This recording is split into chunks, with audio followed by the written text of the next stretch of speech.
Алиса, включи свет. Алиса, выключи свет.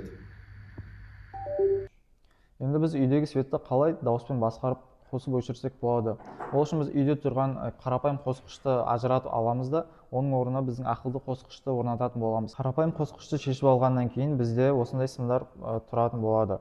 Егер қосқыш екі батырмалы болған болса, бізде 0 фаза және де светке барған екі сигнал сымдар тұрады.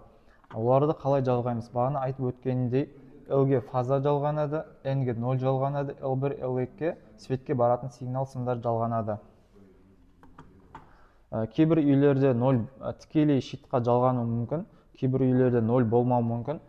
Сол үшін біздің қосқышқа 0 жалғамаса да болады, егер 0 прямой щитқа жалғанып тұрған болса. Осындай ақылды қосқыштардың бізде 1 батырмалы, 2 батырмалы, 3 батырмалы және 4 батырмалы түрлері бар. Егер де тапсырып бергілеріңіз келсе, төмендегі нөмірге хабарлассаңыздар болады.